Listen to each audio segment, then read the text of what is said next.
Bienvenidos al capítulo 97 de Volata Radio, el podcast de ciclismo para todos los que vemos las carreras ciclistas con gafas de pasta, por Eurosport y en el idioma del país donde se están disputando por gusto de ponernos en situación. Ciclismo hipster para todos y todas aquí en Volata Radio. Mi nombre es Fran Reyes y soy quien mantiene caliente la silla de Pau Mitjans mientras él se afana en dar la bienvenida al mundo a su nueva hija. Y no os preocupéis que en un par de meses Pau estará de vuelta y ya podréis olvidaros de mí. Hoy os traemos un episodio con muchísima tela por cortar. La primavera se está despertando. Yo por lo menos no dejo de ver sol a mi alrededor. Y como cada año, la París-Niza y la Tirreno Adriático nos han traído dos espectáculos complementarios de lluvia fría y de ánimos calientes. Para analizarlo tenemos a una periodista que sabe disfrutar de cada matiz del ciclismo profesional con la devoción de una sommelier. Olga Ábalos, directora de Volata, bienvenida. Yo no sé qué decir con esta introducción. Hola, ¿qué tal? Encantada de tenerte por aquí. Ella es la dueña de este podcast y me da mucha pena haberla dejado sin palabras. Lo de la sommelier me lo apunto. Sí, hostia, para el título de LinkedIn, ¿no? Bueno. Seguimos, Fran. Como invitado especial tenemos al ciclista de sillón más ilustre del periodismo español, uno que cada día nos sirve una ración de café y ciclismo en Twitch, por la cual debería de cobrarnos por lo menos 4 euros en vaso grande, y cuyo trabajo admiro más cuantas más horas le veo al frente del micro. David García Gómez, de A Pie de Puerto. ¿Qué pasa, Fran? Yo creo que debería pagar yo por este. Ya está, por estos 3-4 minutitos de introducción. Yo creo que ya valen dinero, pero encantado de estar con vosotros. Hola, Olga. Hola, Fran. Hola. Y nada, vamos a charlar de lo que quieras. Vale, de acuerdo. Pues vamos a hacer una pausita para que entre la musiquita y nos ponga en situación. Y ya veremos si volvemos o si lo dejamos aquí porque la introducción ha quedado guay. Questa edizione si decide alla volata. In una volata c'è anche il nostro Sonico. Venga, vamos a continuar porque si no el podcast se nos quedaría incompleto y por lo menos hay que darle una hora de charla de ciclismo a nuestros queridos oyentes. Olga, ¿qué tal? ¿Cómo estás? ¿Cómo has seguido esta semanita de competición? ¿Has estado por algún lado?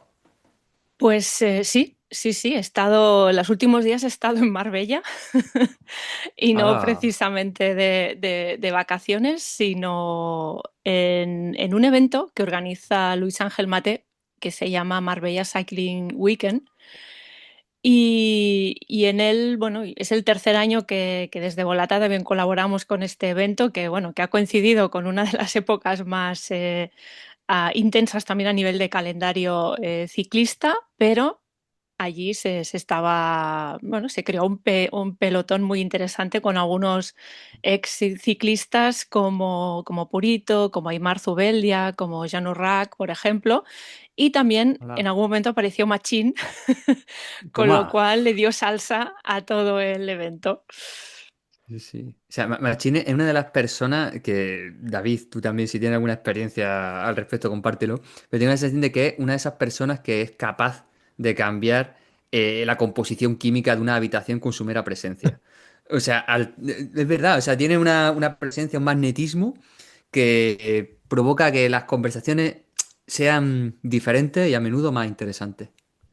Sí, creo que es su gran habilidad, ¿no? Él se sabe comunicar muy bien y sabe que tiene que comunicar muy bien, ¿no? Que también siempre me ha parecido muy importante en Machín, que nosotros cada vez, bueno, si lo veis en redes sociales, el tío concede entrevistas a medios de comunicación más grandes, más pequeños, más modernos, menos modernos, o sea, de todos los colores, y realmente no debería, o la lógica diría, ¿no? Que una persona de su nivel o de escalafón dentro del mundillo ciclista es como que debería hablar con un medio al año o algo así, ¿no? Y él creo que entiende el show y es para mí un acierto, la verdad, pero como dice Olga, claro, aparece allí y de repente dices, anda, Machín, podemos hablar de muchas cosas, ¿no?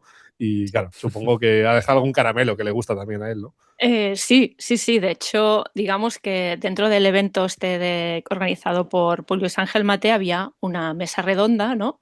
Y entonces me tocó moderar esa mesa y media hora antes me manda un mensaje Luis Ángel Maté y me dice, viene Machín. Y entonces ya todo saltó por los aires Y digo, ¡buah! Claro, porque además es lo que dices tú, David, y también tú, Fran, cuando aparece Machín, todo cambia. Porque además le gusta muchísimo, o sea, le gusta comunicar, le encanta ser un poco el centro de atención.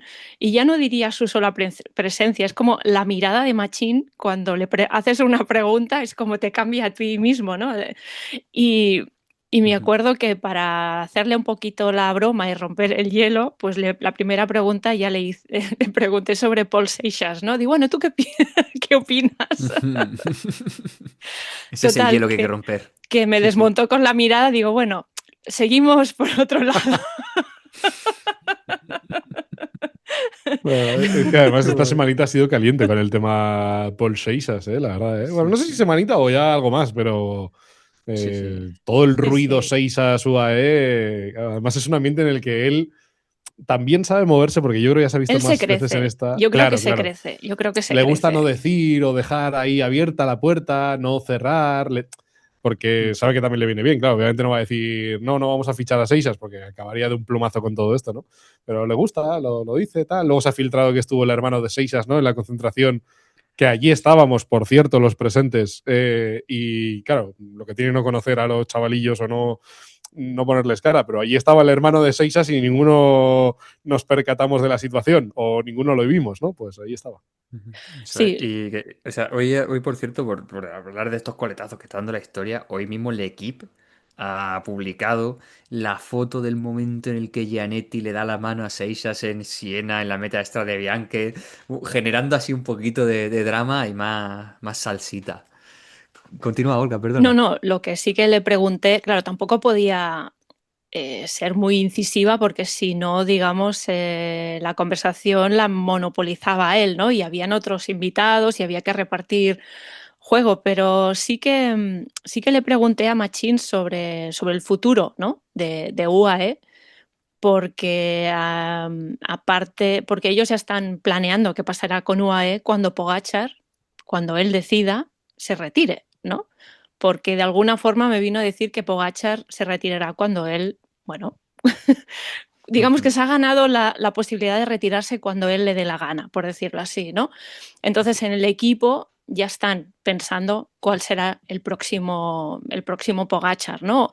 Y por eso están fichando constantemente y están, bueno, viendo cuál será la próxima joya, ¿no? del UAE, también respaldado por esta estabilidad, ¿no? Que de momento el equipo le está dando para dar estos pasos. Y también una cosa interesante que a raíz de esto, pues aventuró también un poco la desaparición de ciertas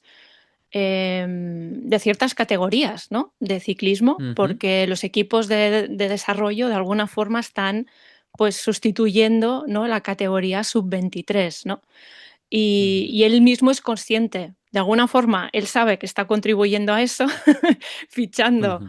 a los más jóvenes, pero a la vez dice que sería interesante que esa categoría no desapareciera, con lo cual ahí hay como claro, una contradicción, ¿no? Pero bueno, que él es consciente de que todo está en una transición ahora mismo en este sentido. Ujú. Hombre, depende un poco de todos, ¿no? Sí, Que la categoría sub-23 siga viva. Si los equipos profesionales, quiero decir, continúan apostando por ello, por esa categoría, si los organizadores de carreras continúan haciendo eventos para esa categoría, seguirá existiendo. Aquí en España tenemos una suerte enorme porque tenemos un panorama sub-23 excepcionalmente rico en el que se prueban no solo los talentos nacionales, sino también los que vienen de países con menor tradición ciclista, buscando exponerse, buscando aprender. Yo creo que aunque solo sea por eso, la categoría amateur debería de seguir viva y particularmente en España, pero sí es cierto que ahora mismo los viveros de los equipos de primera y segunda división le arrebatan la posibilidad de acceder a talento a los que habitan de forma natural allí en amateur. ¿Tú cómo lo ves, David?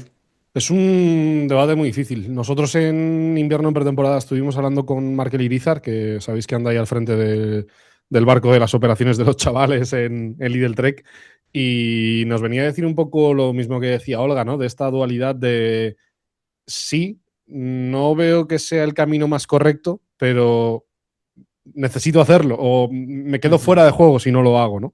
Eso. Nosotros tenemos, él decía, ¿no? Una estructura como muy pensada, que en verdad es cierto que el Lidl Trek parece que lo está llevando con un mimo especial de sabemos cuántos van a pasar, cómo van progresando a largo plazo. Y él decía una cosa muy importante que a lo mejor viene a ser una solución no para este tema de las categorías, pero sí para lo de que las canteras no sean un saco de juguetes rotos, y es que ellos entendían que también iban a saltar a otros equipos esos ciclistas, que me parece muy importante, que no solo sea para nutrir el pelotón o la primera plantilla del IEL Trek, por ejemplo, sino que piensen o sepan que, oye, son chavales que van a llegar al pelotón, ¿no? Porque de la otra forma, si solamente uno o dos pueden pasar al año, ¿cuántos van a quedar, ¿no? De esas generaciones súper prometedoras sin poder tener esa oportunidad. Pero es un marrón, ¿eh? Ahí la UCI siempre al pie del cañón y que le gusta siempre innovar, ¿no? Y estar siempre ahí al quite, ¿verdad? Siempre muy activos. Ujú. Algo tendrán que buscar, porque es verdad, cada vez la liga de filiales parece una realidad mayor y hay mucha gente que se está quedando fuera de juego, ¿eh? Pero bueno. Sí. Olga, ¿quiere aportar algo tu Michi? ¿O qué? Sí, Que es que ahora mismo estamos. está apareciendo un gato Sí. en el Ya. podcast. Y, Es mi secretario, pero, y a, mi ju- sí, secretario. o sea, a juzgar por su insistencia, yo diría que tiene una intervención pensada y que va a ser espectacular. O sea, Es que ¿trabaja para la sí, UCI tu gato? mi gato trabaja para mí. Para ti. Ah, vale. Mi gato trabaja para mí y me apunta cosas que me Sí. olvido. Ujú. Y también me recuerda que me tengo que levantar del ordenador cada X tiempo para ser persona más o menos normal, ¿no? Digamos, o sea que también tiene su misión de secretario. Bueno. Am, Ujú. Simplemente una cosita más del tema Machín, sobre lo que Sí. decíamos antes de la comunicación. Obviamente le pregunté sobre si era verdad que Pogačar tenía una molestia en la rodilla, ¿no? Durante el pasado Tour de Francia, ¿no? Ujú. Y digamos que me tocó el violín bastante, en plan, hizo ahí Ujú. como una elucubración del poder de la comunicación, no sé qué, y luego digo, bueno, ¿y la rodilla? Me dice, sí, pero le dolían más las piernas, o sea que digamos que lo confirmó, pero con la boquita pequeña. Luego hay unas Sí. declaraciones de su repre, ¿no? De carrera por ahí también diciendo que fue para más o el incidente aquel con el coche, pero venía de antes. Bueno, yo creo que... Sí, digamos eh, que, claro. A ver, nunca lo sabremos, o a lo mejor lo Ujú. sabremos de aquí a un tiempo, ¿no? Cuando haya pasado todo esto, pero sí que a Machín el hecho de estar tan. El hecho de que le guste tanto llamar la atención, no, bueno, no sé si llamar la atención, por ser el foco de atención, no deja de ser un escudo de protector, ¿no? Del equipo. Mientras habla él, nadie habla con los corredores ni pasan otras cosas, con lo cual es una manera Sí. también de proteger a lo que está sucediendo dentro del equipo. Ujú. y quizás interesante el Exactamente. punto, ¿eh? Porque yo creo que el año pasado en el Tour de Francia llegamos a ver a un Pogačar. Mira que tampoco parece el perfil, yo no he tratado demasiado con él, pero no parece en absoluto un tío que lleve mal la situación, pero yo creo que en el Tour ya estaba un pelín sobrepasado, de ese Sí. momento que todos tenemos de decir, yo necesito un par de semanas de olvidarme de esta movida y volvemos a lo, pero estaba un pelín sobrepasado, así que bueno, hace bien, hace bien. Sí. A ver, el año pasado, yo, en el tour, yo lo que sentí, bueno, y claro, para los oyentes y tal, ¿no? Yo en el Tour de Francia hago la web de la carrera en español y en los últimos 8 años, pues estaba sobre el terreno, tenía que, bueno, trabajaba desde línea de meta, pero solía tener acceso a las zonas mixtas y demás, ¿no? La atmósfera que yo percibí en el Tour de Francia fue muy efervescente durante las 2 primeras semanas y hubo un momento a partir del cual de repente empezó a bajar el sufle. Y especialmente la última semana había una especie de tono gris, ¿no? De aire gris. Se expresaba mucho en el rostro de Pogáčar, ¿no? De un Pogáčar menos entusiasta, menos sonriente, pero creo que se transmitía a todo, al global del pelotón, incluso de la caravana de la carrera. A mí me da la sensación de que todo el mundo estuviera rendido, de Creo que que también fue un habían. tour así, ¿eh? Fue un tour Sí, sí. muy de leña desde el día uno y quizás con el gancho los últimos 5 días, ¿no? y a lo mejor él lo notó más que otras veces, que también puede haberle pasado. Efectivamente, y luego, esa sensación un poco bronca que había, ¿no? En la confrontación entre Visma y UAE, ¿no? Un Visma que era evidentemente inferior a UAE, pero que lo seguía intentando, algo que en lo deportivo y desde el punto de vista del espectáculo era, era guay, era de agradecer, pero por otra parte, tengo la sensación de que molestaba por dos cosas. Por un lado, porque cuando ellos hacían ataques, ¿no? O cuando lanzaban escaramuzas en terreno llano, cuesta abajo, provocaban situaciones de peligro, ¿no? Al final son situaciones donde no te vas a cortar necesariamente por pierna, a veces te cortas por técnica, ¿no? Y la técnica que es encontrar tus limitaciones.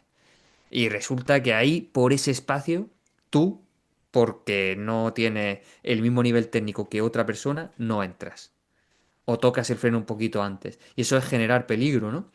Y por otra parte, lo cual que es un peligro legítimo, pero bueno. Y, y por otra parte, también tenía la sensación de que ya incomodaba más de lo que alentaba al pelotón, ¿no? Le incomodaba, ya quería el pelotón entero, quería correr a otra cosa y olvidarse de la batalla por la general. Y eso, de alguna manera, rompía también con esa regla no escrita, que en el ciclismo las reglas no escritas son muy importantes, de que en la tercera semana se deja que la fuga llegue. ¿Entendéis lo que os quiero decir? Igual es un Sí. poco rarete como concepto, No, bueno, pero... pero a ver, pero es lógico. O sea, es decir, Pogačar lo ves de la atalaya de la superioridad y de la evidente facilidad que tienen muchas de las carreras, no así cuando se enfrenta con Van der Poel, que por suerte lo veremos ahora. Eh, y en Visma yo creo que se dieron cuenta de que necesitaban hacer algo diferente, ¿no? Como no estamos a ese nivel, tenemos que hacer algo diferente. Y ese algo diferente era generar tensión, tensión, tensión, tensión y ver si el que revienta es él y no reviento yo. Que si reviento yo Ujú. ya me da igual, ¿no? Porque el Sí. segundo puesto, digamos que ya lo tengo, ¿no? No lo puedo mejorar de otra forma, ¿no? Con lo cual, Ujú. vamos a ello. Pero bueno, está bien, está bien. Yo creo que este año viene también un duelo importante, porque creo que el quinto Tour para Pogačar también es algo que habrá que ver si hay un Pogačar diferente después del quinto, si es que logra el quinto, si hay un Pogačar diferente y mentalmente dice, señores, yo quiero Ya. otras historias, a mí dejadme otras batallas, de estas ya hemos ganado 5, pues ya vale, ya veremos. Olga, tanto que sommelier de este podcast, te puedo lanzar una pregunta Verás. así A ver, avezada no me preguntes sobre buquets de ciclismo ni sobre taninos. sobre taninos. No, te quería preguntar, Dime. este Tour de Francia próximo, ¿no? Que nos queda bastante lejos. Ujú. Llega Tadej Pogačar con la esperanza de ganar el quinto, con el mejor equipo con diferencia, con Isaac del Toro a sus órdenes, entre comillas, ¿no? O por lo menos dentro de su corte. Y se enfrenta con Vingegaard, que vendrá del Giro, con Remco, que vendrá con todo al frente de Red Bull, con Onley en Ineos, etcétera. ¿Tú cómo te lo imaginas a nivel narrativo? ¿Crees que va a ser una victoria aplastante de Pogachar como la del año pasado o habrá otras líneas argumentales? Buena pregunta. Bien, medio Wow, sommelier, medio sommelier. medio sommelier. Agita, sí, sí, agita la copa. Sí, sí, tengo que agitar la copa y verlos a qué huele, ¿no? A qué huele Y la lágrima, la la lágrima de la lágrima, el vino, pregunta. si hay mucho alcohol, si hay poco alcohol, fermentación. Em, Mira, os estaba escuchando, voy a hacer un poco de vuelta, pero espero, porque me necesito tiempo para, para también pensar sobre lo que voy a contestar. Os estaba escuchando sobre el tour pasado en el que quizás se cruzaron algunas líneas o se utilizaron técnicas poco deportivas, ¿no? O al menos pasaban muchas cosas más allá de la táctica propiamente deportiva física, ¿no? O sea, con todo lo que decíamos Ujú. de, bueno, pues que estaba el Visma tocando un poco las narices, por decirlo así, y hablando claro al UAE y sobre todo a Pogachar, con quizá movimientos un poco o erráticos, ¿no? En carrera, que tiro yo, no tiro yo, y tiro mucho y luego ya no, y luego no remato, ¿no? Lo que estaba haciendo, cosas un poco extrañas como para quizá desconcentrar, ¿no? A Pogačar, desconcentrar al UAE, y yo creo que al final eso es táctica, no deja de ser táctica. Entonces yo creo que, y esto de alguna forma era nuevo también para Pogačar y era nuevo, ¿no? para el UAE, con lo cual este año quizá yo creo que Visma va a volver a utilizar este tipo de tácticas, pero seguramente con la lección aprendida de lo que se puede hacer y lo que no se puede hacer con Pogačar. Para mí es como que el Tour anterior fue como un poco experimental en ese sentido, ya que la táctica clara del UAE es la que es, ¿no? O sea, tenemos a un Pogačar que en el 1-1 es muy difícil ganarle, muy difícil. Entonces hay que ir experimentando en otras tácticas de equipo para desconcentrarlo, para aniquilarlo o desactivarlo en un momento determinado de la carrera y ver hasta dónde puede fallar, ¿no? Porque en algún momento quizá Pogačar puede fallar. Y yo creo que va a ser, puede ser un todos contra Pogačar con diferentes niveles de tácticas, táctica deportiva y táctica, bueno, más psicológica, por decirlo así, porque todo el mundo vio lo que pasó el año pasado con UAE y Visma, con lo cual se han puesto sobre la mesa nuevas maneras de atacar al UAE. Seguramente no estoy respondiendo a la pregunta. No, bueno, sí. Es una buena respuesta, ¿eh? Sí, sí. Pero sí, yo creo... y también es verdad, es cierto que faltaron el año pasado otros invitados a la fiesta. Sí, también. Por ejemplo, Remco, que lo decías antes, ¿no? Remco y Red Bull Bora, con un proyecto, una inversión en la figura de Remco increíble, con el supuesto objetivo del Tour encima de la mesa, la obsesión de Remco, ¿no? Del Tour, pero con el tercero del año pasado a su lado, que es Lipovic. Entonces quizás también un Red Bull Bora obligado a más, ¿no? A tener que hacer algo diferente, ¿no? No le vale lo de la temporada pasada y tiene a Remco además en el equipo ahora. Eso puede desestabilizar. Sí. Lo que pasa es que la respuesta repetida de Pogačar ante esto la hemos visto tantas veces, claro, que la lógica es la lógica, ¿no? Es la llega lógica. el primer día duro y chao, pelense lo que quieran, yo ya lo tengo en la mano, ¿no? Sí, a no ser que se establezcan alianzas entre los equipos, que eso me parece un poco ciencia ficción, pero ¿quién lo sabe? Podría ser que hubieran un poco más de alianzas, pero veremos hasta qué punto se puede colaborar. Ya. No lo sé. O si no, la alianza a mí me da más que la esperanza de una alianza contra Pogačar, a mí me da cierto miedo que haya una alianza tácita, entre comillas, porque todos piensen en ser el segundo mejor o el tercero mejor. Y llega un punto en el que Pogačar sea un no factor en la carrera, tal y como ocurría a veces en los últimos tours de Armstrong, ¿no? Porque había una tal diferencia, porque hay una tal diferencia entre UAE y Pogačar y los demás, que los demás ya corran a otra cosa. Pero que bueno, compitan olvidándose de UAE. Pero puede ser lógico. Yo, fíjate, ahí te diría que tiene más respuestas a eso el propio Pogačar y lo que quiere hacer el propio UAE con Isaac del Toro. O sea, jugar a ser dioses, ¿no? Jugar a querer ganarlo todo, y a lo mejor si haces esa estrategia de querer ganarlo todo puedes cometer un error que no cometerías si lo tienes todo muy atado y dices, venga, va, Pogačar ataca, tú vete a lo tuyo y gana esto, ¿no? Si empiezas a jugar ahí a más piezas, lo puedes tener un poco más complicado, pero luego es que a la hora de la verdad, quizás, y para también unirlo un poco con el del Toro que acaba de ganar el Tirreno Adriático, Seixas este inicio de temporada que decíamos, es que se sigue buscando, ¿no?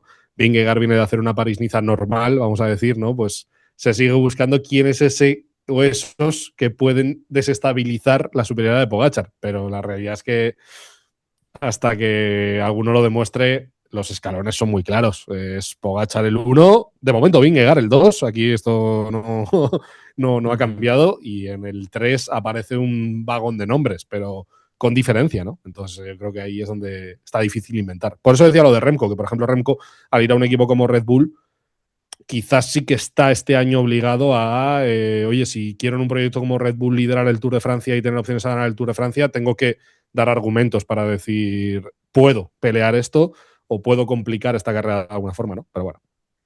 ¿Habéis escuchado el podcast que ha hecho Laura Meseguer a Mikel Landa hace unos días? ¿Alguna declaración? Una muy importante sobre el respeto a los líderes, que no sé si vas Sí. por ahí. No, iba por otro lado. Vale. Porque le preguntó, Laura muy acertadamente, le preguntó sobre Remco Evenepoel, de cómo era, ¿no? Compartir equipo como con Remco. Y Landa hizo un comentario que no me esperaba, digamos, porque tampoco a veces hay cosas que no sabemos de los equipos, ¿no? Y sobre todo de estos grandes líderes, porque a veces hay una cierta sobreproteccionismo, ¿no? De cómo son, no dejan, para no ver sus puntos débiles, ¿no? Por decirlo así. Entonces, Landa apuntó que Remco tiene un potencial enorme como líder, pero todavía tiene alguna debilidad, que es que sabe como delegar poco. Y entonces a veces se carga demasiada responsabilidad sobre él mismo y entonces es cuando quizá falla y no utiliza suficientemente los corredores de equipo para que, pues eso, para que le hagan el trabajo hasta cierto punto de la carrera o de la etapa. Y que a veces, en algunos momentos, Renko, pues había explotado o no había llegado donde tenía que llegar precisamente por eso, por querer coger la responsabilidad de carrera demasiado pronto. Y eso no sé, como que me hizo pensar en algunos momentos, ¿no? Que habíamos visto de Remco y pienso, jolín, pues a ver qué pasará en el Bora, ¿no? Si realmente con el tiempo quizá pues Renko también puede aprender de eso o cambiará otras tácticas, ¿no? O sea que digamos que ahí también tenemos un líder que tiene que aprender en este sentido.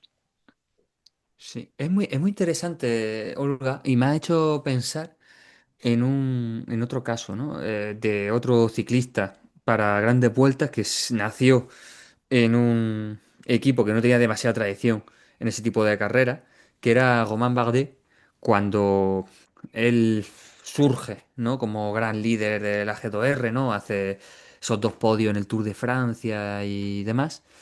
A él lo que le ocurrió es que, al igual que Remco, una persona con una gran personalidad, inteligente, inteligentísimo, y que en un momento dado los gestores del equipo casi que volcaron en él el peso del proyecto ganar el Tour de Francia. Y de repente Román Bardet pasó de ser un ciclista del equipo a ser un ciclista que además tomaba muchas decisiones. Decisiones que no tenían que ver solo consigo mismo y no tenían que ver solo con la carretera incluso. Y eso acabó llevando a Bardet con el tiempo a una posición en una situación en la que necesitaba salir del equipo simplemente para poder sentirse ciclista y sin cargar con ese tipo de responsabilidades. Igual a Remco ha salido de Soudal antes de llegar a ese punto, ¿no? Y lo Puede han ser. rodeado, Ujú. y lo han rodeado muy bien, ¿no? Porque al final los técnicos que han fichado, nosotros conocemos los tres, ¿no? Nos ha tocado tratar con Pachi Vila, ¿no? Y sabemos qué calidad de técnico y qué tipo de persona es. Y luego los técnicos que han incorporado este invierno, ¿no? Dempster y Cookson, por ejemplo, que han llegado de Ineo, son personas con las que me ha tocado también trabajar de cerca y son brillantes. Con lo cual, bueno, me hace pensar que a nivel de ayudarle a tomar decisiones y de que no se vea sobrecargado en ese aspecto, él está bien rodeado. Y en la carretera, en Soudal, por suerte o por desgracia, cuando la carretera se ponía cuesta arriba, solo podía contar con Mikel Landa. ¿No? Era el único gregario fiable capaz de estar con él cuando solo quedaban 10 tíos en el grupo delantero en el Tour de Francia. Ahora en Red Bull Bora tiene a más personas que le pueden ayudar en ese tipo de circunstancias. Con lo cual, bueno, igual ese punto flaco que describía Landa, igual se lo han cubierto Puede ser. en Red Bull. Sí, sí, sí. Landa lo atribuía más a decisiones de Remco en carrera, en caliente, ¿no? Digamos Ujú. que a lo mejor tenía 3 compañeros y él se iba cuando a lo mejor todavía no le tocaba, ¿no? Cosas así, ¿no? Pero puede ser también tu apunte, Fran. Sí, sí, totalmente. Sí. Es que tiene bastante sentido lo que comenta Landa también por los rivales, ¿no? Que creo que es una cosa que a toda esta generación le va a marcar muchísimo, ¿no? Yo sabéis, bueno, no sé si lo sabéis, pero soy un loco de Pedersen. Eh, es mi ciclista favorito. Y sé y soy consciente de que Pedersen, y mira que gana un mundial, va a acabar con un palmarés injusto Total. para la calidad de ciclista que Ujú. él tiene.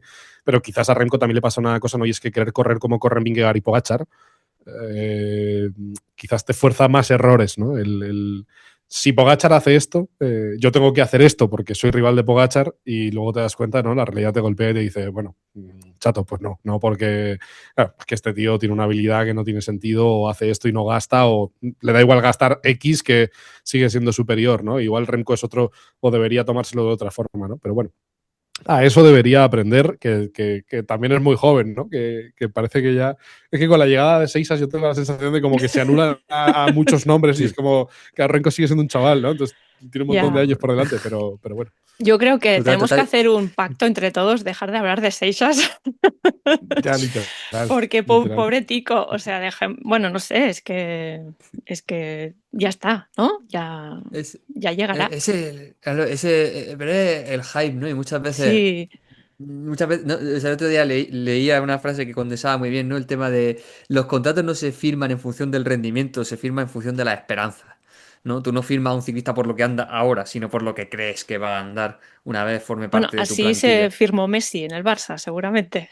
Efectivamente, Vale. ¿no? Con, Entonces, con el mítico, ¿cómo se La llama? servilleta, ¿no? la La servilleta, mítica servilleta de Messi. eso es, ¿no? ¿Machín Entonces, tenía servilletas o no tenía servilletas? No, pero mira, a lo mejor hay una servilleta con la firma de Seixas ahora mismo y no lo sabemos. sí, tío. Hostia, y has dicho que estaba ahí Aimar Zubeldia Estaba en Aimar la... Zubeldia, sí. Sí, Ojo, sí, y si sí. se llevó una servilleta con la firma de Aimar para Ani Zubeldia, para la hija que anda muchísimo. Uh, Sí, bueno, mm, la hija de Aimar sí, Zubeldia, sí que Ane, anda, sí, compite en sí. juveniles y es ¿En serio? bastante buena. Es Sí. bastante buena. Así que, bueno, pues una candidata, una futura candidata a estar en el UAE Development. ¿Quién sabe? Creo que tiene ya algo, ¿eh? No me lo dijo Sí. Aimar, pero tiene algo firmado. La hija de, la hija de Aimar Zubeldia. Esto Sí. sabéis que en juniors es fácil, ¿no? Veis la Sí. bici que llevan o lo que llevan y ya está, ¿no? Más o menos, 2 más 2 4, ¿no? Pasa que no estamos ahí, ¿no? En esas carreras cuesta más estar, ¿no? Pero ves el material y dices, bueno, pues ya está. Sí, sí, no, y a veces, pero es que incluso a veces me equivoco, ¿eh? Porque yo recuerdo en Glasgow, Héctor Álvarez corrió con una bici del Soudal. ¿Sabes? Y yo le vi la bici y le dije, oye, ¿y esto? Y me dice, no, no, nada, nada. Y al cabo ha acabado al cabo está en el Lidl Trek, ¿sabes? O sea, quién sabe. Sí, sí, Al quién final, o sabe. sea, bueno, Ay, vamos, o sea, puedo ya hacer un que, apunte sí, sí, más? Es que ahora ya estamos con esto. sí, Solo, no, por que como supuesto. yo creo que la Milán San Remo, que la tenemos a la vuelta de la esquina, yo creo que Ujú. ahí tengo mucha curiosidad por ver cómo funciona la dupla Isaac del Toro Pogachar, digamos, en los momentos claves, que ahí quizá nos puede dar alguna pista de cosas que podremos ver en el Tour de Francia. No sé. Mm. Para mí es uno de los días más importantes de la temporada 2026 de Isaac del Toro, con larga diferencia sobre el siguiente. Totalmente. Porque el año pasado hay que recordar que el Isaac del Toro Milan San Remo no es el Isaac del Toro podio en el Giro de Italia y que después ya es o ejerce como capo del UAE, ¿no? Sino que ahí estaba todavía en ese rol de chaval joven que está creciendo y que tiene un potencial descomunal, pero Sí. sigue siendo gregario, y fue Y señalado eso públicamente es. por el equipo porque no estuvo donde tenía que estar en la chipresa, ¿no? Para completar el tren de lanzamiento que tenía pensado UAE en aquel momento. Entonces, hay una falla ahí, ¿no? Que el equipo señaló públicamente. Luego la temporada de Isaac del Toro, claro, fue por otro derrotero y derrumbó la puerta, pero veníamos de aquello. Y con las bajas de Belens y de Narváez, es que creo que todavía lo vuelven más importante el día para Isaac, porque si Pogačar quiere ganar San Remo, necesita una muy buena versión de Isaac del Toro para como mínimo imitar el lanzamiento de la temporada pasada, si no es que se pueda hacer un poco mejor, pero como mínimo imitarlo, porque si no consiguen esa situación, creo que lo tendrá todavía más difícil. Pero bueno, yo para mí es uno de los días más importantes de su temporada, la verdad. Sí, efectivamente, es que Sí. corregidme si me equivoco, por favor. El año pasado en Milán-San Remo, con Del Toro ocurrió que su papel era hacer la cipresa a toda velocidad. Llegó mal colocado al pie, ¿no? Porque llegó el 20 o el 30. Belens tuvo que hacer buena parte de la cipresa y para cuando Del Toro llegó delante ya iba con el motor un poco exigido y no pudo poner ese punto de más. ¿Es correcto? No llega ni siquiera a estar delante, de hecho. O sea, es decir, pues lo he revisado. Entra mal colocado UAE, tiene que remontar Ujú. Belens en primera persona y después Narváez tiene que venir remontando y llevar a Pogačar a las primeras posiciones. O sea, por ejemplo, Van der Poel o Filippo Ganna entran muchísimo mejor colocados que él en la chipresa, pero solo le quedan Belens y Narváez. No sé, no sé si el plan era primero Del Toro, luego Belens y después Narváez, y entonces perdieron a uno, ¿no?, de los artífices y por tanto hizo menos daño el cambio de ritmo. Pero sí, tenía que haber estado ahí, no estuvo. Estaba, de hecho, luego cuando se corta el grupo, él va en el grupo de los sprinters, digamos, en el de los perseguidores. Ahí es donde está Isaac del Toro. Ujú. Correcto. Bueno, pues puede mejorar la actuación Sí, este sábado, total. puede mejorar su actuación Sí. del año pasado, sin duda. La anterior entrega del podcast la cerramos, estaba Andrés Cánovas con Olga y conmigo, y la cerramos con un debate que a mí me encanta y me parece de los más divertidos para los amantes del ciclismo, particularmente frikis como nosotros, y era si molaba más Tirreno o París-Niza. Olga dijo que lo que más que le mola más París-Niza. Después de lo que hemos visto en esta semana de competición, ¿te reafirmas? Guau, vaya. Factura cobrada aquí, ¿eh? Venga, va. Mantén lo que dices, Olga. Venga, va.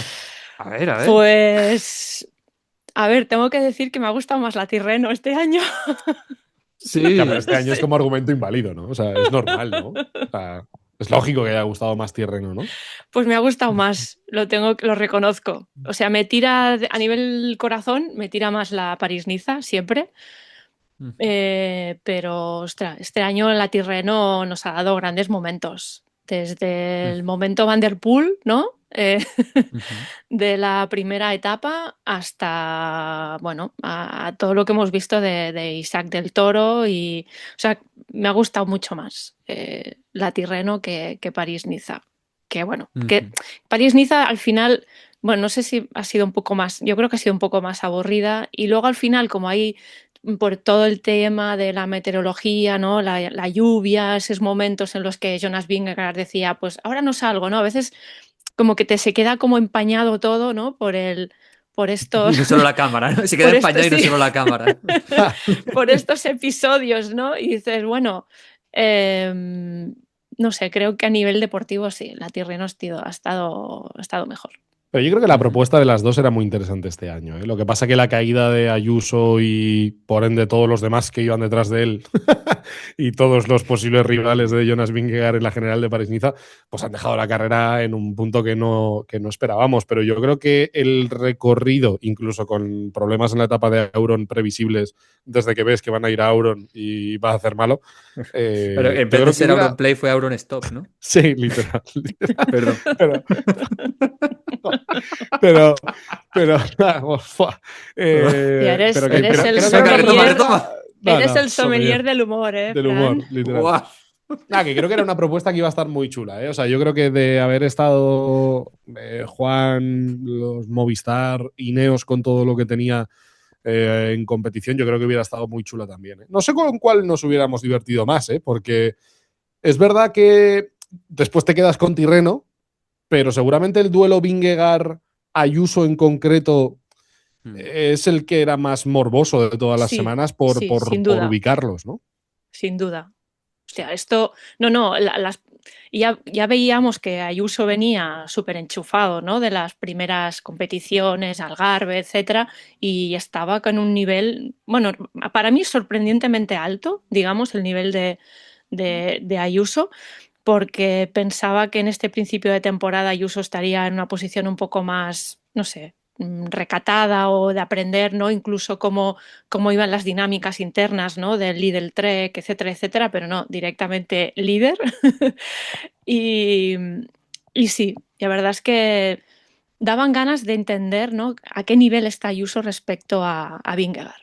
Eso sí, eso nos hemos quedado sin eso. Pero a ti, Olga, que te gustan tanto las narrativas, que lo he dicho yo esta mañana y ya me estaban dando pal pelo, ¿Por pero es qué? verdad. ¿Porque has dicho la palabra narrativa en el Twitch o qué? No porque haya dicho narrativa, no, pero por la narrativa que te voy a explicar.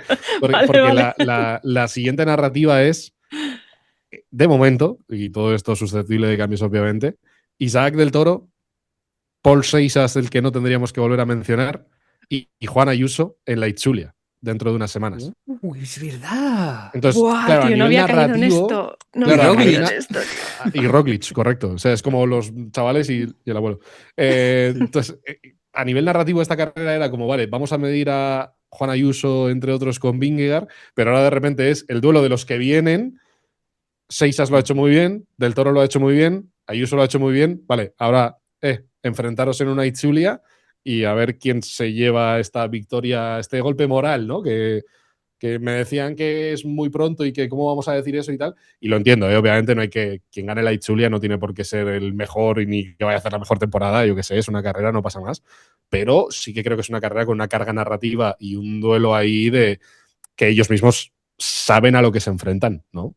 No son ajenos a la realidad, ¿no? Y yo creo que cuando llegas a ese No, qué duelo va, y sabes lo qué que va. hay, dices, hostia, tiene mucha importancia que yo, no sé, que Del Toro no me pase por encima, o Del Toro dirá de Juan, ¿no? Y Seixas ahí los mirará y dirá, voy a demostrar que soy mejor que estos dos, ¿no? O sea, Guau, guau, guau. Es que además, ¿queréis que le pongamos otra capita de mística? ¿No? Entonces, como quien a le ver, pone otra rayita más de crema a la milhoja. Es que la Vuelta al País Vasco es una de las pocas carreras que Tadej Pogačar no ha ganado. Y que de hecho tuvo su primera, para mi gusto, ¿vale? O sea, dentro en mi narrativa de Pogačar, ¿no? Por seguir con la palabra narrativa. Su primera gran derrota como ciclista profesional fue la Vuelta al País Vasco de 2021. Cuando en la última etapa, aquella que acababa en. Bueno, sería claro, acabaría en Arrate. Salieron los Bisma a toda velocidad de pito en el primer puerto, reventaron la carrera y pillaron a todo el UAE atrás, incluyendo Pogachar, incluyendo a McNulty. McNulty era que era el que estaba de líder, ¿no? Con 20 correcto. segunditos, medio minuto. No me estoy equivocando, ¿no?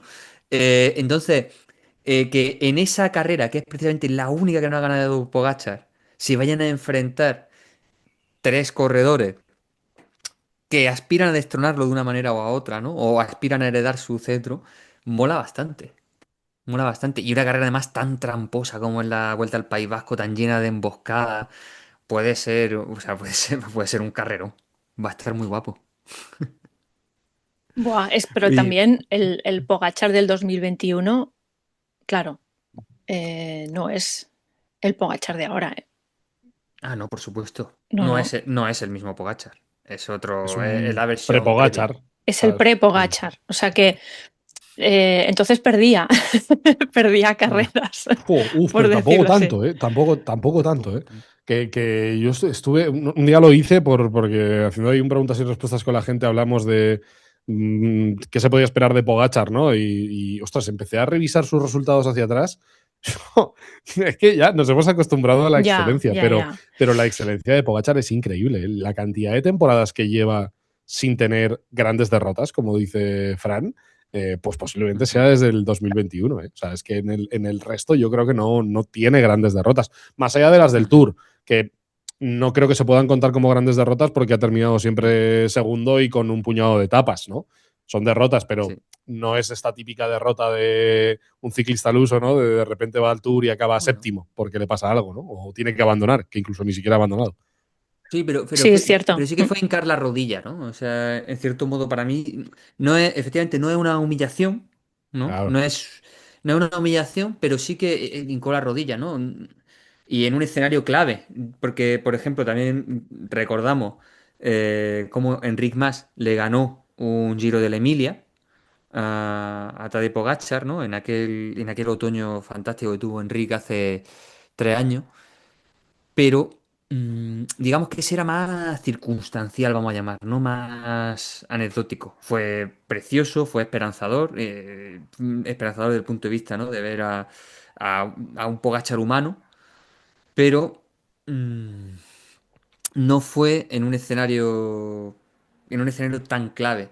Entonces, digamos, para mí, el único momento humillación, de humillación, no, de gran derrota que tiene Tadej Pogačar en los últimos 4 o 5 años, es el mítico I'm Gone, I'm Dead Ujú. del Tour de Francia de... Ay, ¿qué puerto fue? ¿Era un puerto largo? ¿Era Port de Vales? No. Mm, Ay, se me ha ido de la Esta es cabeza. la típica preguntita, Fran. Ya no me acuerdo, la verdad.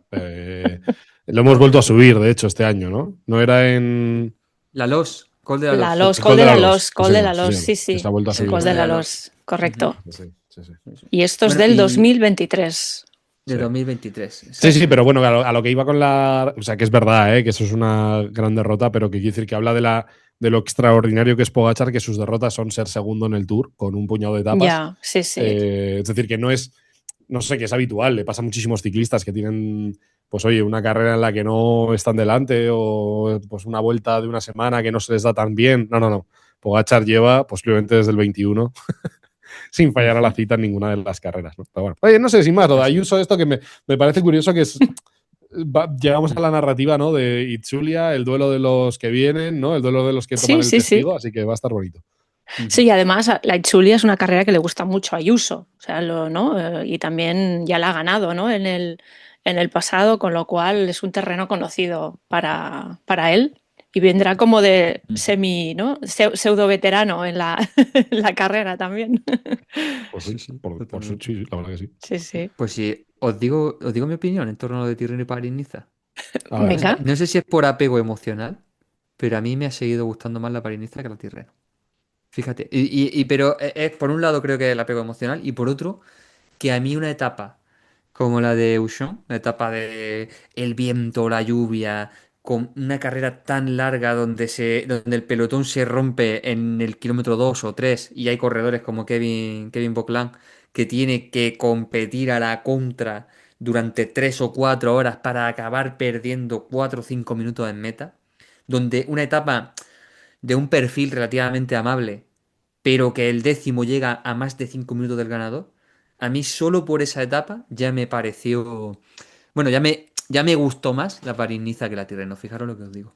es defendible. Yo creo que sin la caída, o con la caída, pero que no hubieras descartado tanto a la gente, o sea, que Sí. caída puede haber, porque al final es parte del deporte, creo que estaríamos hablando de una de las mejores etapas del año, sin lugar a dudas. Lo que pasa que, Total. claro, fue tanto lo negativo que sucedió en esa caída para lo que luego iba a suponer la carrera que te queda como otro sabor de boca con la etapa, ¿no? Pero la etapa es una absoluta barbaridad, y una oda al ciclismo de lluvia, frío y mal tiempo que puede ser una carrera como la París-Niza, ¿no? Ujú. Que ahí se nos abre otro debate que lo teníamos aquí apuntado, ¿no? Para sacarlo a colación. Estos días ha habido también controversia con respecto a la anulación de carrera, el recorte de carrera. ¿En qué momento es pertinente sacar la tijera y amputar parte del recorrido porque las condiciones meteorológicas no sean adecuadas? Mi impresión personal, ¿no? Y simplemente por poner un poco de contexto, tengo la impresión que desde que empecé a seguir el ciclismo hace 25 años hasta hoy, este tema de la seguridad en carrera, la seguridad de los corredores y de la inclemencia meteorológica cada vez está ganando más peso, ¿no? Y Innegable. vemos a los ciclistas cada vez con menos miedo de alzar la voz. A tu juicio, David, ¿cuál es el punto justo? Espérate que me ¿Cuál es el arremango. momento en el que de verdad no se puede competir o en el que de verdad hay que Buah, recortar la etapa como pasó el otro día en Neuron?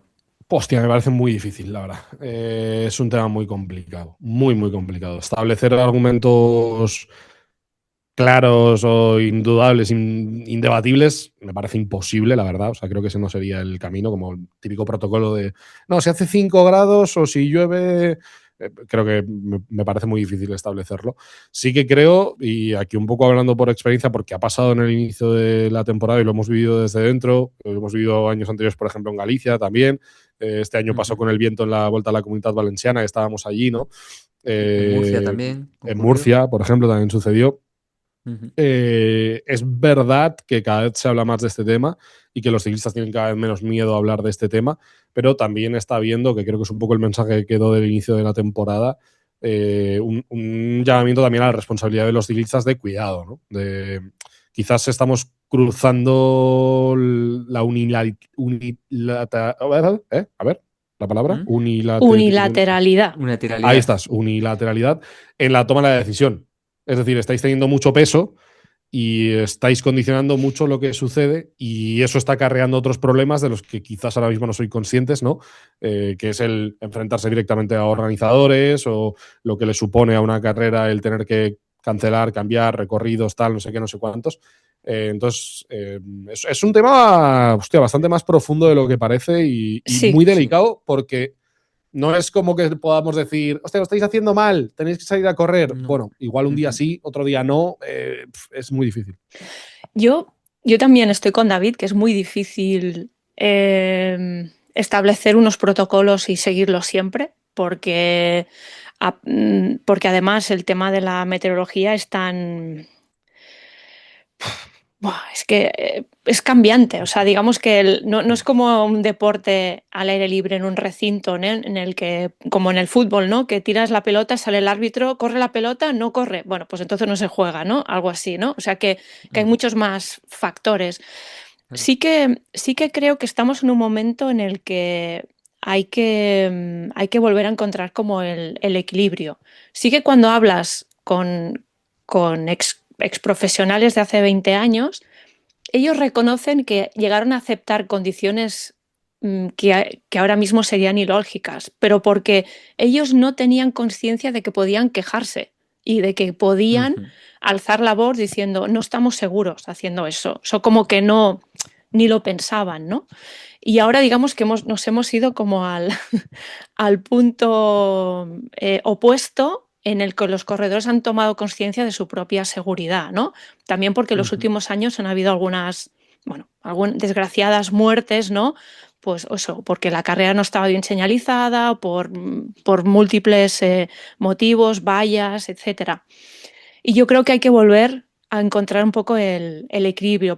A mí me parece bien que los ciclistas tengan voz, porque además son los que se lo están jugando y además cada vez están jugando con elementos más peligrosos, entre comillas, bicis que corren más, ropa más aerodinámica, o sea, es que va todo mucho más rápido, con lo cual la sensación de peligro yo creo que a lo mejor aumenta, ¿no? Cuando estás compitiendo ahora en determinados momentos, pero sí que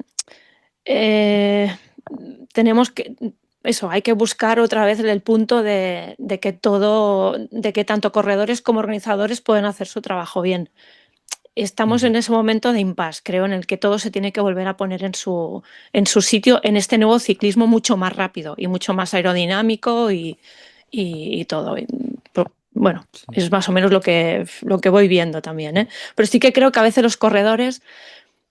También está el tema de la comunicación, las redes sociales, tal. Es como que se amplifica demasiado, ¿no? Lo que dice un corredor. Es como que...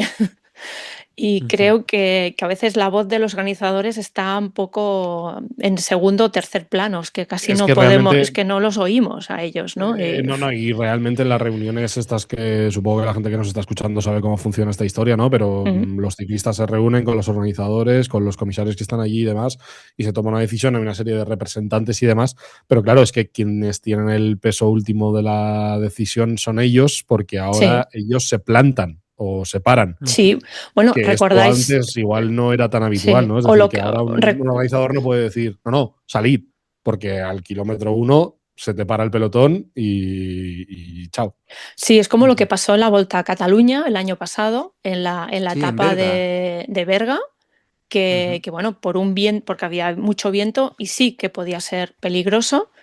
Quizá en otros momentos esa etapa se hubiera corrido, es posible, que se hubiera corrido en estas Seguro. etapas, porque hemos visto imágenes, ¿no? Años atrás de corredores saliendo disparados, ¿no? por el viento, etcétera.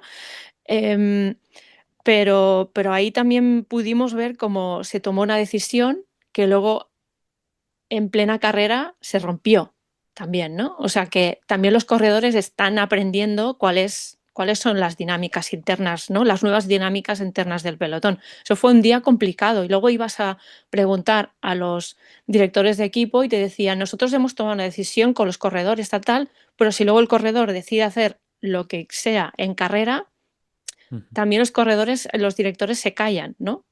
Luego no sé lo que Sí, pasa sí, en el sí, hotel, no sé claro, lo que claro, pasa en el hotel luego, ¿eh? Pero claro. muchos directores se escudaban diciendo, aquí ya no podemos entrar. No, muchas Bueno, veces no es un sé, teléfono escacharrado, de no verdad. Muchas sé, no veces es un sé. teléfono escacharrado en el que ellos hablan, y lo sabéis, y si no lo sabéis os lo cuento y así lo sabéis, tienen un grupo de Telegram en el que es imposible tomar una decisión. O sea, vosotros imaginaos en una comunidad de vecinos y que todos tuvierais que Ya, tomar una decisión y empieza a haber 200 mensajes antes de una etapa en la que tienes que estar en teoría centrado y concentrado en lo que va a pasar y tú estás ahí en un Telegram viendo cómo el cabrón aquel dice no sé qué, este dice tal. Y luego que hay unos representantes que dan una opinión. En teoría, la consensuada en ese grupo que es un caos. O sea, que tampoco es que todos tengan claro y que todos digan no se corre y el representante dice, vale, han dicho el 95% de los votos que no se corre. No, que va, esto tampoco no es tan Así es. exacto ni está tan bien hecho el sistema. Entonces, por eso también hay un vínculo muy claro, hablando de Vingegaard, ¿no? Y creo que es por donde iba el tema de París-Niza, hay un vínculo muy claro y yo creo que la gente también se está dando cuenta de, joder, y no es por darle la razón siempre a quien critica a Jonas, pero los equipos poderosos están aprovechando a veces estas situaciones en su favor y esto es una realidad, ¿no?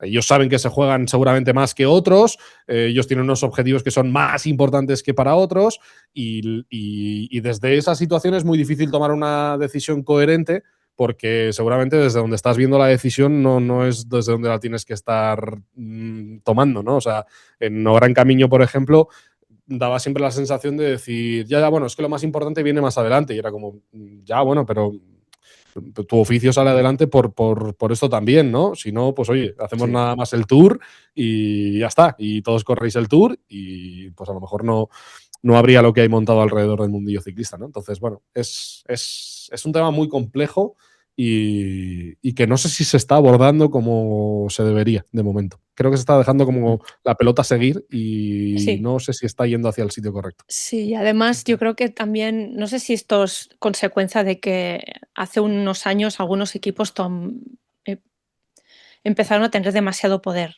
dentro ¿no? de la estructura o del ecosistema ciclista, digamos.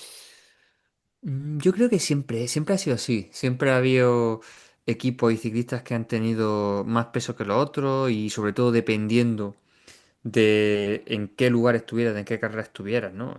Y por norma general, siempre va a ser mucho más fácil para un corredor llevarle la contraria a un ciclista de caja rural que a un ciclista de Visma, ¿no? Por la misma razón por la que si se ponen donde no deben estar en el pelotón, les dan un empujón y los sacan de la fila. Eh, digamos, lo que era anómalo, la situación anómala de verdad era la anterior de hace 20 30 años, en la cual se competía sí o sí, a menos que se estuviera cayendo el mundo entero, ¿no? Y Y los posiblemente ciclistas no también. tenían Sí, voz. sí, sí, sí, sí. Sí, exactamente. O sea, es que yo recuerdo muy poquitas etapas cuando yo era pequeño que se anularan, ¿no? Em, eso era una situación anómala. Los ciclistas son los que tienen la decisión última, hoy por hoy, y la seguirán teniendo porque al final son los que se juegan el físico. Dicho lo cual, también hay que tener una percepción, ¿no? Una idea presente. El ciclismo es un deporte de riesgo, ¿no? Es un deporte de riesgo en el sentido de que en el momento en que te montas en la bici, ya sea para ir a comprar el pan, para ir a la oficina o para competir con un dorsal, te estás exponiendo al peligro, te estás exponiendo a caerte, cuanta más velocidad adquieres, como bien decía Olga antes, más vulnerable eres y más, digamos, más propenso eres a sufrir una lesión de importancia. Estoy de acuerdo con David en que creo que no se está abordando de desde ningún punto de vista, sino que se está dejando la pelota correr y al cabo la decisión última corresponde a los corredores. Los corredores sufren la presión interpares porque le presionan los otros corredores para tomar una decisión en una dirección o en otra y muchas veces por motivos que no son solo el interés físico, sino también, como decía David, intereses espurios, ¿no? O porque les interesa que la dinámica de carrera sea otra, o porque hay Pero si es objetivos más que adelante, esto o tal. es fácil de explicar en Román Paladino. Hay veces que a ti la Sí, carrera está en una situación en la que si no se corre te beneficia a ti, mejor. Ujú. te viene mejor. Y el problema es que da la sensación muchas veces de que la seguridad está quedando a veces al servicio de si nos interesa mucho o no, hay más o menos seguridad, ¿no? Y es como, claro, Ujú. no vale que cuando a ti te beneficia hay más seguridad y cuando te va en contra hay menos, ¿no? No vale, porque la seguridad es la seguridad, o debería ser algo que todos entendiésemos. Entonces ahí es donde Sí. creo que va el peligro. Y lo del tema de la velocidad que decías, Fran, perdón por cortarte, también me parece un tema muy, muy serio, ¿eh? Porque creo que también el sistema de puntos, el hecho de que ahora quizás haya más nombres más repartidos en etapas, por ejemplo, una etapa al sprint, quizás hay 10, 12 sprinters que quieren meterse y esos son 10, 12 equipos que quieren hacer el lanzamiento para su sprinter. Entonces, creo que todo eso también debería llevar a una reflexión a la hora de cómo se corre, ¿no? Pues porque, por ejemplo, en París-Niza, creo que Vingegaard también el primer día se quejó de cómo le había parecido el circuito final, ¿no? De que era, o se quejaba de que era demasiado peligroso, pero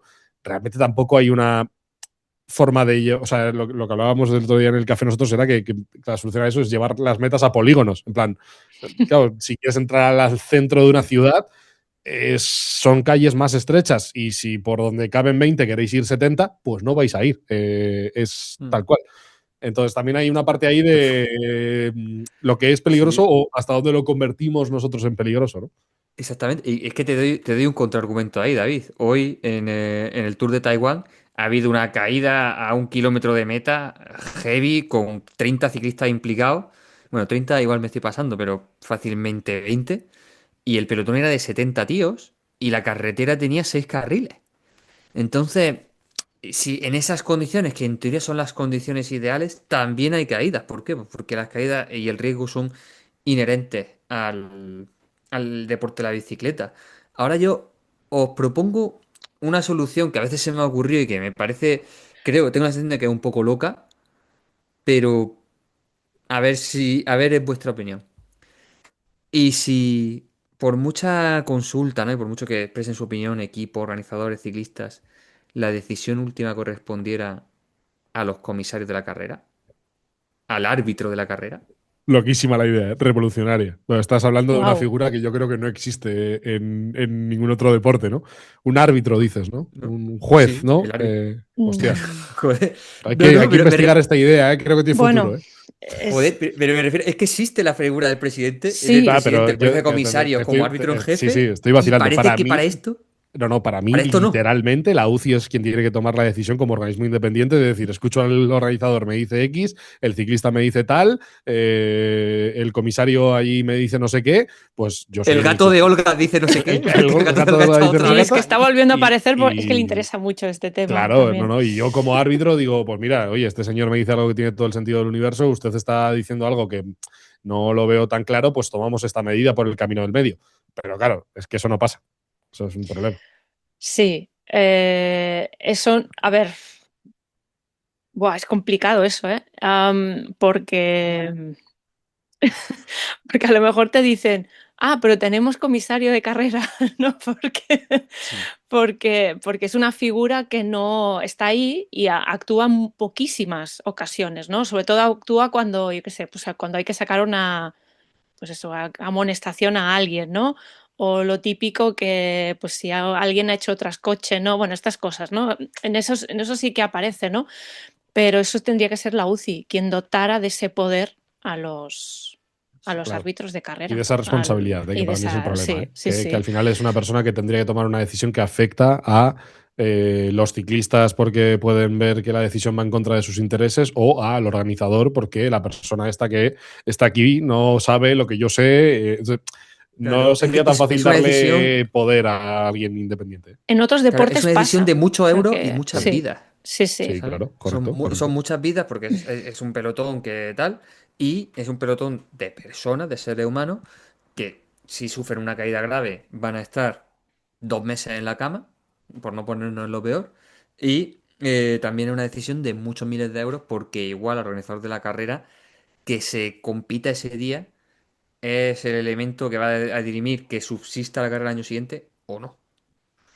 Entonces, sí, es una decisión pesada, pero bueno, es una decisión que comporta una gran responsabilidad, pero por otra parte, igual el árbitro es quien está en la mejor posición para juzgar, porque A lo de hecho mejor, para eso está sí, muchas a lo veces. mejor el árbitro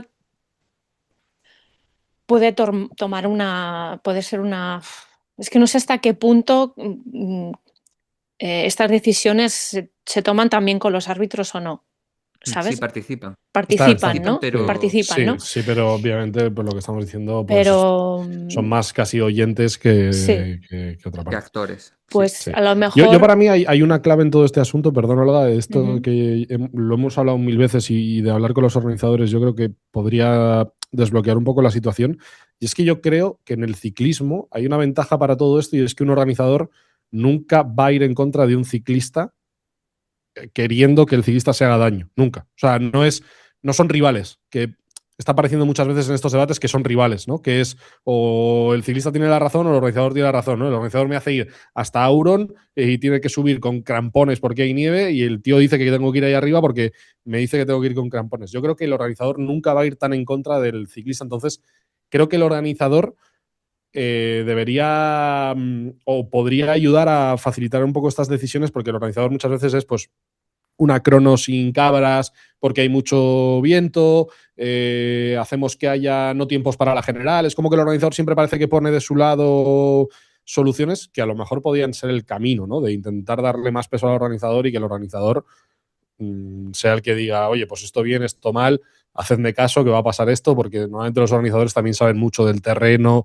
de las alternativas, lo han revisado un millón de veces, ¿no? Son realmente la persona que más conoce lo que va a pasar en la Sí. etapa, es el Ujú. organizador. Entonces yo creo que lo podríamos utilizar porque no los considero grandes enemigos, pero no lo sé, es una opinión. Sí, deberían quizá tener una actitud un poco más como de mediador, ¿no? O sea, de facilitar, ¿no? De facilitar esa decisión.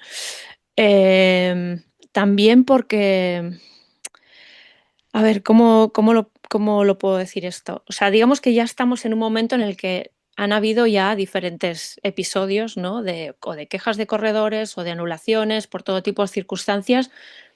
Y tengo la sensación como que no, ninguna de las cosas que han ido pasando crean un marco, ¿no?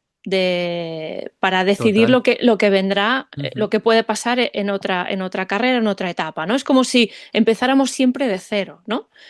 Y es como que, jolín, todo esto no es una forma también de aprender hasta qué punto se puede correr o no se puede correr y a partir de ahí ir generando, pues no sé, como se dice en los juicios, ¿no? Una jurisprudencia o algo así de cómo tomar ciertas decisiones en ciertos momentos.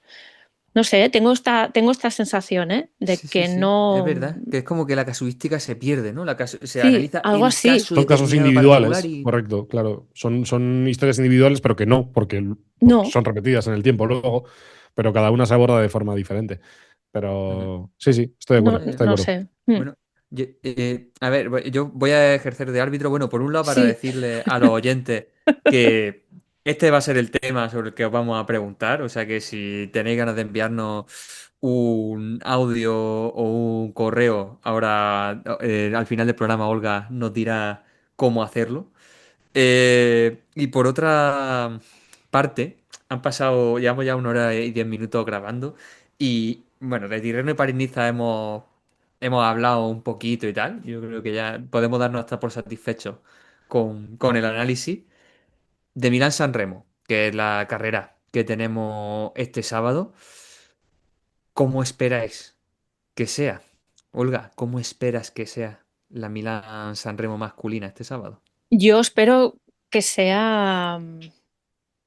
eh, será Que una sea carrera. peludita. ¿Eh? Peludita como el gato que vuelve a aparecer en cámara. Sí. No, es que, bueno, me hace de apuntador. Sí. Yo creo que será una Milán-San Remo muy tensa porque es uno de los grandes objetivos del UAE y de Pogačar. Y va a ser muy tensa en ese sentido. O sea, el Milán-San Remo es como parece, bueno, como es este monumento un poco extraño, ¿no? En el que parece que no pase nada hasta, ¿no? hasta los últimos kilómetros, pero es que en los últimos kilómetros es cuando, digamos, que se demuestra hasta qué punto has sabido superar la tensión de los 200 kilómetros que te has metido, ¿no? Entre pecho y Sí. espalda detrás, ¿no? Entonces yo creo que va a ser una carrera muy tensa en ese sentido para intentar que Van der Poel no consiga otra Milán San Remo, que para mí vuelve a ser el gran favorito de esta clásica. Sí, sí. Coincide, David, ¿es Van der Poel el gran favorito para el sábado? Sí, sí, sí, sí. Para mí, indudablemente, o sea, creo que es uno de los grandes retos de Tadej Pogačar y por tanto, como reto de Tadej Pogačar, nunca puedes decir no lo voy a ver porque ya le he visto hacer muchas cosas que para mí no estaban al alcance, ¿no? Entonces, yo creo que acabará ganando San Remo y Roubaix, pero llego a esta San Remo con la sensación de que lo que vi la temporada pasada a nivel de sorpresa de cambio de estrategia, de atacar desde la chipresa, creo que admite poca variación en UAE. Es decir, ya te han demostrado sus cartas. Ahora es que las cartas sean mejores o peores, que el rival responda mejor o peor, pero no veo cómo pueden inventar más. Me pueden sorprender, pero no.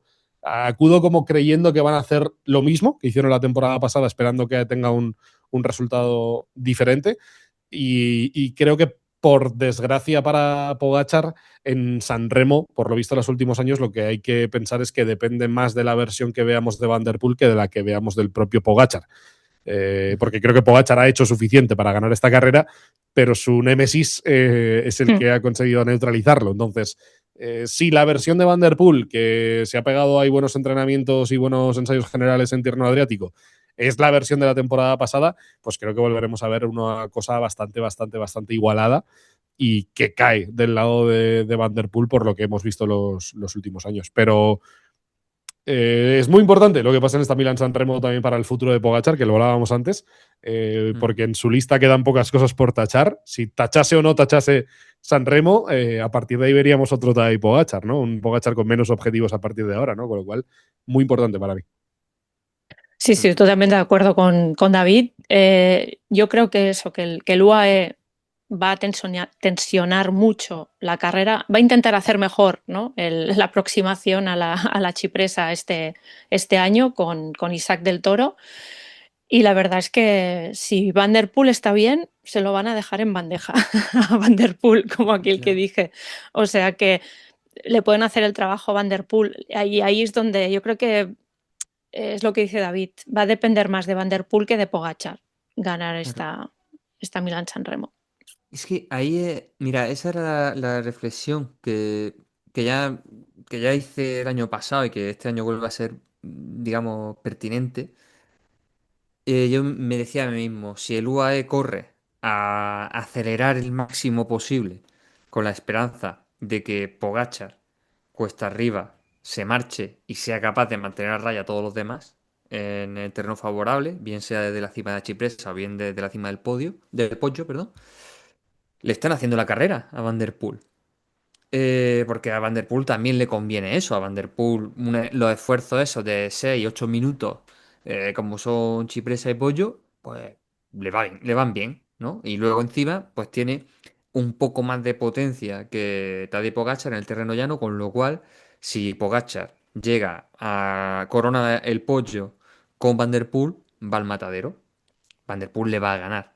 Sin embargo, también la reflexión siguiente es, si no es UAE quien le hace la carrera a Van der Poel, se la va a hacer otro. ¿Entendéis O el lo que os propio quiero Alpecin. decir? Sí, Sí. yo para mí la clave está en Alpecin que no tiene, yo creo, ¿no? No tiene equipo como para hacerle la es carrera a Van der Poel. que, claro, es que se jugaría muy diferente. Es que volveríamos a una San Remo de otro tiempo, ¿no? En el que a lo mejor Van der Poel pegaría un palo en la parte final del pollo y ahí se va y a ver con quién se va. Sería una San Remo más clásica, ¿no? En ese sentido. Pero yo, para mí, la clave está en que creo que lo que vimos la temporada pasada, lo que hemos visto siempre de Tadej Pogačar, es el camino más correcto para que Pogačar gane San Remo, que es ir al 1 para 1 y ver si sale. Porque no hay otra. Es que no hay otra forma de jugarlo, ¿no? Es como Claro. más opciones voy a tener. Si le he pegado 70 palos y a lo mejor en el 68 se abren 3 metros y me voy, que si voy aquí en el pelotón y nos la jugamos a una arrancada en el pollo, ¿no? Yo creo que para Pogačar lo que está haciendo es lo más favorable. El problema es que el otro es muy bueno, porque había gente preguntando sobre si se podía utilizar a Isaac del Toro como elemento discordante, ¿no? Como lanzar a Isaac del Toro para ver qué puedes provocar, ¿no? Pero claro, eso también choca frontalmente con ser uno de los grandes objetivos de Pogačar. Porque quizás Van der Poel se pega a la rueda de Tadej Pogačar e Isaac del Toro se va en solitario, por ejemplo, y gana una Milán San Remo, ¿no? Oh, Es decir, claro. ¿sabes? Vale. Sí. Eso Que podría sería. darse, pero claro, pero Podría Van der Poel darse, seguramente. podría darse. Claro, pero Van der Poel seguramente diría: no, yo, o sea, sé que el que quieres ganar, o sea, eres tú eres el gran favorito. No voy yo a complicarme, ¿no? Porque si Ya. salgo a Isaac del Toro, quizás tú me pegas la réplica y ahí sí que me estáis haciendo el lío, ¿no? Claro. Es Y- una y posibilidad, es una posibilidad, pero claro, veo que es un objetivo tan Pogačar que jugársela de esa forma en este objetivo me cuesta mucho verlo. En Estrada de Yo, Bianche, si le hubiera seguido, hasta te compro que le regale la victoria a Isaac del Toro en Estrada de Bianche, de verdad, te lo compro, ¿eh? O sea, lo creo firmemente. Sí. Aquí, que no lo ha ganado, que le está costando tanto ganarlo, que es una de las pocas cosas que le queda por ganar, yo creo que va a ir al 1 para 1 y si lo gana él y arreglado. Exacto. ¿Y veis a algún tercero en discordia? ¿Quién pensáis que puede ser el ciclista que se meta en esa pelea con Van der Poel y con Tadej, del mismo modo que el año pasado lo hizo Pipo Gana? Difícil este año. sí, ¿eh? Estoy mirando quién A corre. ver, yo creo que, Filippo gana, creo que hay que tenerlo por el, ¿no? Por lo vivido, Sí. ¿no? El respeto por lo vivido. Y creo que en Tirreno no ha estado del todo mal. Sí, ha estado bien, ha estado bien. No ha estado del todo mal. Yo veo muy bien a Jorgensen, que ya hizo en Tirreno Adriático el día que intentan ganar con Van Aert un esfuerzo de ponerlos a todos en fila en el último muro que había, que creo que puede ser interesante para Visma este año, la figura de Jorgensen. Está por ahí Matthew Brennan, que es como la siguiente esperanza dentro de Visma, pero es que esto es una cosa que he repetido mucho, pero es que Van der Poel y Pogačar ponen el listón tan alto Tan alto. que es muy difícil que haya un outsider. Porque podría darse, ¿eh? O sea, es decir, se vigilan entre ellos dos y, como os decía, Isaac del Toro tira. Pero claro, es que juegan ellos a un nivel tan alto. O sea, ellos van a pegarse 30 palos, que en esos 30 palos es que ¿quién puede estar ahí, no? Van Y Aert, Paul Seix. ojalá, ¿no? Isaac Pero del Toro. A lo mejor es el propio Isaac del Toro que queda tercero. Podría pues, ser. Pidcock. O un O sea, Pitcock claro, o Van Aert sería maravilloso, pero claro, no sé, todavía no está. Sí, sí, Van Aert, igual en terreno lo hemos visto Mm, demasiado lejos, ¿no? ujú.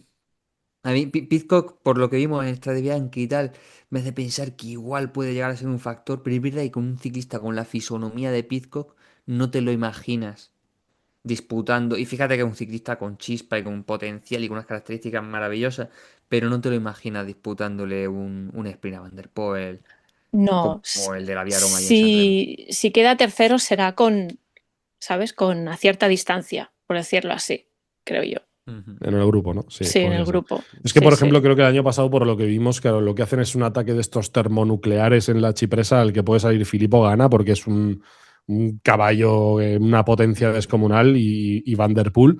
Y a punto estaba ahí Román Gregoire, que tampoco viene mal este año y que podría ser un nombre ahí que se apunte, pero es que los acaban abriendo a todos. En el segundo ataque de Pogačar, y quedaban 8, ya estaban Ujú. abriendo al resto, ¿no? Entonces es como Sí.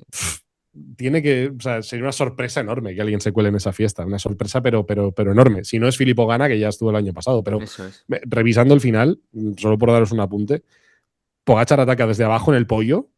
Ahí ya Filippo Ganna entra en modo persecución. Se van Van der Poel y Pogačar, que se van. Van der Poel le da un ataque al final, incluso le intenta replicar.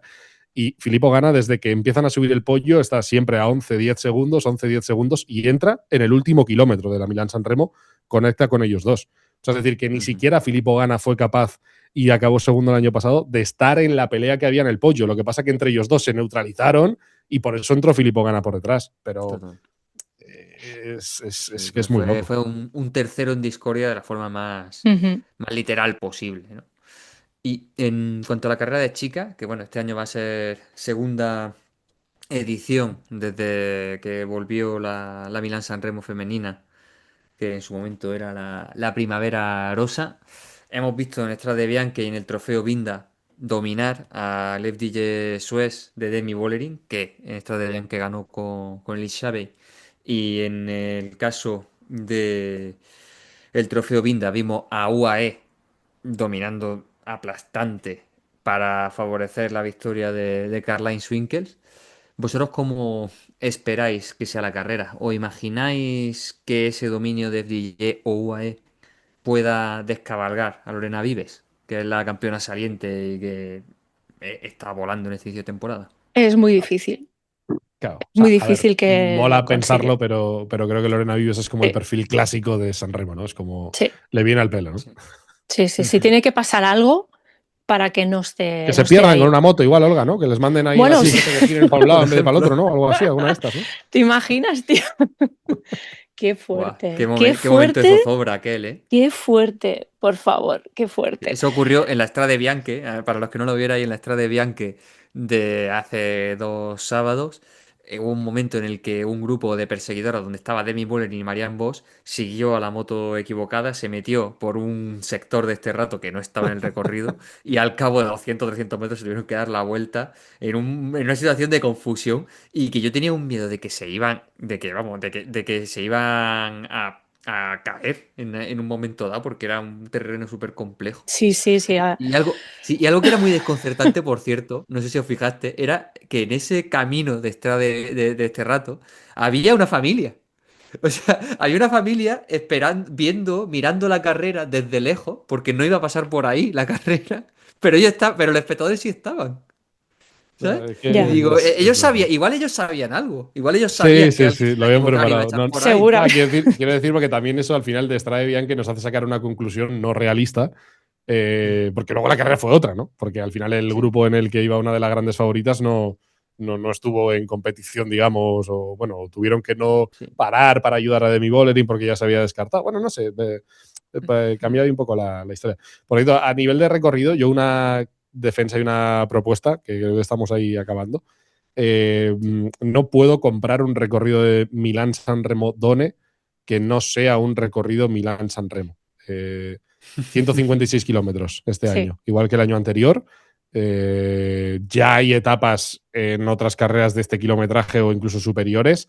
Quizás no tiene que ser el kilometraje que hagan los chicos, no pasa nada, pero creo que la esencia de Milán-San Remo, ¿no? Lo que caracteriza a Milán-San Remo es carrera larguísima, en el que el final es todo explosivo.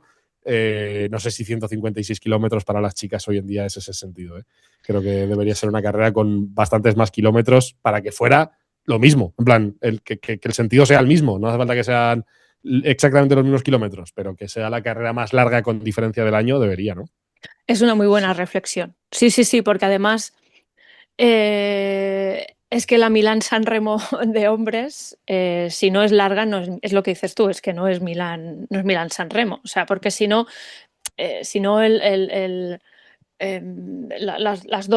los dos puertecillos finales, ¿no? El pollo y la chipresa no tienen sentido. O sea, que tengan esta relevancia, ¿no? Si no hay los 200 kilómetros previos. Sí, estoy totalmente de acuerdo, pero bueno, yo creo que forma parte de ir ajustando estas cosas, y creo que que de momento, bueno, yo creo que es una buena noticia que haya Milán-San Remo Done, eso sí. La otra forma de verlo, correcto. Sí. Porque podría no haberla y, claro, sí. y que los organizadores, al menos de la parte italiana, ¿no? Que en Italia les está costando, ¿no? Que hayan las chicas tengan los 5 monumentos por la parte italiana, pues al menos que eso se afiance y con el tiempo pues a lo mejor se pueda ir modificando. Pero bueno, que es que las chicas hemos ido rapidísimo, ¿eh? Con el calendario, incorporando nuevas carreras y claro, todo tiene su proceso. O sea que yo lo veo parte del proceso también, pero es una reflexión muy, muy adecuada. Sí, a ver, vamos a ver, la lógica que yo veo detrás del trazado de la Milán-San Remo es que han buscado de la Milán-San Remo femenina, quiero decir, es que han buscado una ciudad que estuviera cerca del recorrido para albergar la salida, que en este caso es Génova. Las ciclistas hacen 10, 15 kilómetros de recorrido que es exclusivamente suyo y luego a partir del kilómetro 20 más o menos ya entran en el recorrido de la Milán-San Remo masculina y hacen los últimos 140 kilómetros, 135, 140 kilómetros de la Milán-San Remo masculina. Yo creo que esa es la lógica. Pero dicho esto, estoy de acuerdo con David, ¿no? Para que sea una carrera de resistencia los estándares en los que ahora mismo se mueve el ciclismo femenino, igual tendremos que irnos a los 200 kilómetros. ¿No? Sí, porque en el Tour ya hemos llegado a los etapas de 170 o así, ¿no? Con lo cual, ¿por este qué año no? en la Vuelta creo que también hay un par de etapas largas, me parece, de lo que presentaron. Creo que también había etapas de 150 o alguna me suena, sí. Y en el Tour las ciclistas lo superaron súper bien, o sea que no hay problema en ese No, yo no creo que sea sentido. una limitación, claro, no parece una limitación. Es verdad que luego esto es dicho desde que me parece lo coherente, pero luego también es verdad que es una carrera que tiene que acabar a una hora para que luego sea la otra. Tal. Hay un montón de historias aquí detrás, como ha pasado ahora, por ejemplo, con la Vuelta a España femenina, ¿no? Que también de querer aumentar días pierde días, no encuentras dónde, no puede. Como dice Olga, quizá la parte positiva es que exista, ¿no? Es decir, a lo mejor el pastel todavía es vamos a quedarnos con que está, ¿no? Pero bueno, por comentar lo que, joder, son este tipo de situaciones que dices, mira, Milán-San Remo tiene un sentido, ¿no? Y en 150 kilómetros, no sé si es el sentido que tiene la Milán-San Remo que todos conocemos. En 150 es una carrera distinta. Sin más, es una etapa, no es una prueba especial y diferente. Sí, señor, sí, señor. Bueno, vamos ya a cortar para hacer la parte final del podcast. No quiero que Olga tenga que verse obligada a editar y a quitar esa diatriba tan interesante que ha hecho David sobre la soberanía de Gibraltar. A editarte Así a ti. que vamos a hacer una pausa y hacemos la parte final del programa. La pregunta. I'm gone.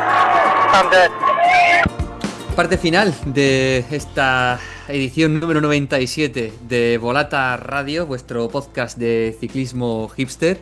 Volvemos a poner sobre la mesa esta pregunta que queríamos plantear a los oyentes, que es ¿en qué condiciones debería o no de anularse o recortarse una carrera ciclista? Y si estáis de acuerdo con esa idea loca de si debería de ser la última palabra del árbitro o a quién le debería corresponder. Cualquier opinión que tengáis respecto a estos temas, estaremos encantados de escucharla y os va a contar Olga cómo nos la podéis hacer llegar. Pues mira, pueden hacer llegar sus respuestas, reflexiones a través de los comentarios de las plataformas donde cada uno escuche el podcast de la manera que prefiera, pues ya sea a través de YouTube, a través de iVoox, por ejemplo, o también a través de la pequeña encuesta que pondremos en Spotify. O sea que pueden hacerlo de diferentes formas. Fantástico. Habíamos puesto en el guión como primer punto a discutir algo que se nos quedó colgada en la anterior entrega, que era la polémica con la Federación Andorrana de Ciclismo, Carlos Verona y demás. Y yo creo que lo mejor es que no hablemos sobre eso para que se convierta en algo parecido a lo que hacían Tipicol, con lo de y mañana hablaremos del gobierno. Pues lo mismo, en el próximo podcast hablaremos de Andorra. Por fin. ¿Algo más que comentar por vuestra parte, David, Olga? No abramos este melón porque temo por Olga, básicamente. No abramos un melón más, pero. A mí me gusta abrir melones, ¿eh? A mí me gusta, luego pasan cosas, pero a mí me gusta abrir melones. No, yo simplemente decir que este tema de Andorra lo podremos tocar en un próximo episodio, porque no, es verdad, porque como ahora bien nos vienen carreras en las que ya podremos empezar a tener más estas conversaciones, ¿no?, informales, ¿no?, con ciclistas, directores, gente que vive en Andorra, pues entonces seguramente podremos recabar cositas y ya lo comentaremos en el próximo episodio. Fantástico. Me encanta que el tema sea Andorra como cebo, en plan, Andorra. Eso es. De verdad, yo aspiro a que Pau retome las riendas del podcast y todavía no se haya hablado de Andorra. Ese va a ser mi objetivo. Creo que lo puedes conseguir, ¿eh? Creo que lo puedes conseguir, ¿eh?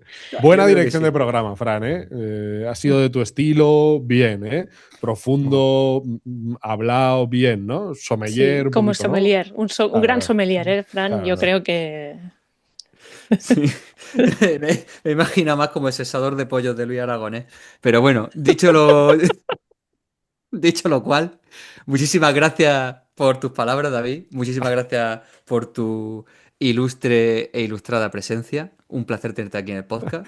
Un abrazo grande, amigo. Muchas gracias por la invitación y nada, leeré a ver qué dice la gente un poco a la pregunta, ¿eh? Estaré pendiente porque es un tema chulo. A ver si hay alguna idea por ahí que pueda salvar el ciclismo y tengamos que reenviarla, ¿no?, a la UCI, @uci.com, ¿no? Decirles, oye, mira, aquí está la solución. Pues un abrazo enorme. Muchas gracias, Olga, por tu tiempo y por tus siempre interesantes opiniones.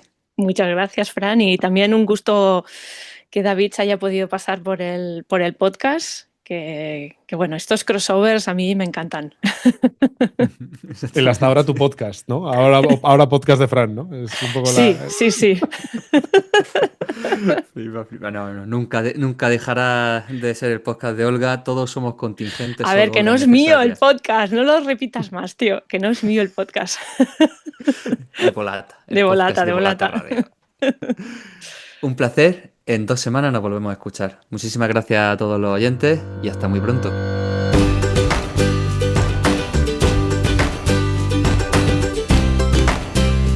Volata Radio, tu podcast de cultura ciclista.